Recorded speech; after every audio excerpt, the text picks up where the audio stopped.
regards to a person who is being hosted by somebody on Hanukkah, how should a person go about lighting the Hanukkah? How does he discharge his obligation of mitzvat Hanukkah?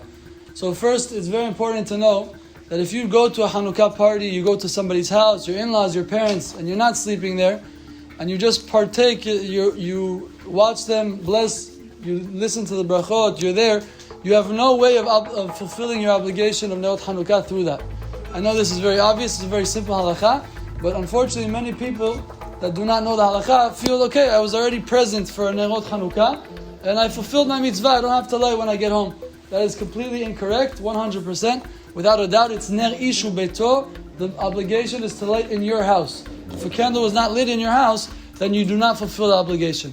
There is an extension to this halacha. If a person is being hosted and he's sleeping by somebody, by his parents, by his in-laws, by a friend, then how does he perform the mitzvah of ner Hanukkah? So the Gemara in Masayat Shabbat, Daf Chav Gimel, the Gemara writes about Rav Sheshat. Rav Sheshat says, Achsenai chayav b'ner Hanukkah. A person who is being hosted by somebody, he also has to fulfill his mitzvah of ner Hanukkah. The chidush is he's out of his house, he's not in his own home. Even so, he's chayav b'ner Hanukkah. And the Gemara says about Rabbi Zera. Rabbi Zera, he says, Ke'avina be'rav. When I was young, prior to my wedding, before he got married, he was a single bachur. He was not married. He was in yeshiva. And back then, they didn't sleep or dorm in the yeshiva. They would be hosted by other people. They would pay people and sleep in their homes.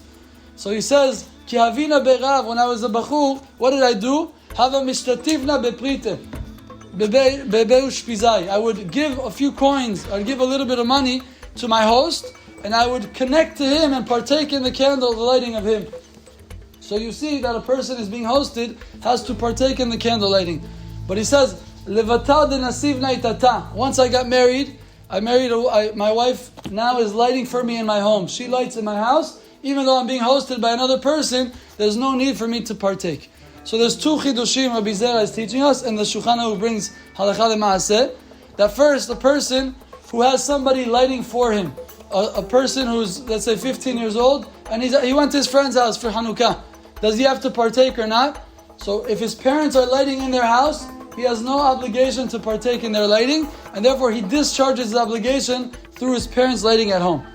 But it's important to note that is only true if your parents, your spouse, a person's husband or wife are lighting in their house. What happens if I am going to my parents' house, I'm married, and me and my wife are not at home for Shabbat Hanukkah? Let's say a lady is giving birth in the hospital, she cannot light there. They don't allow her to light. So usually her husband will light for her in her house. But the father or the husband, he is also out of his house. He's staying by his friends, he's staying by his parents, by his in-laws. And he is not lighting in his own house. So writes the student of Trumat HaDeshet. He has a book called Leket Yosher, and this is brought by Chacham Ben Zion Abashur, Rav Shlomo Zalman Auerbach, and Rav Elyashiv, and also many Sephardi poskim write this as well, that the wife cannot discharge her obligation through her husband if he's not lighting in his house. He will fulfill his obligation where? By his host. He has to give them a few coins, he has to do any halachic acquisition, he has to acquire a portion in the oil and the wicks, and when he does that, he fulfills obligation through his host. But his wife does not fulfill her obligation through her unless there was a candle lit in that home. So it's very important to note. A lot of people do not know that. They think, all right, I'm out of town, my wife's out of town, and whatever, it doesn't work like that. Only if someone lights in the house, then all of the members of that household fulfill their obligation through that. The second halakha that we learn from Rabbi Zera is that when you're being hosted, you have to partake in the oil through a halachic acquisition. You have to acquire a portion in the oil, either through money or any kinyan. Any way you acquire through halakha, it could be through hagba'ah, you lift it. So that is a very important halakha. Make sure that you do that.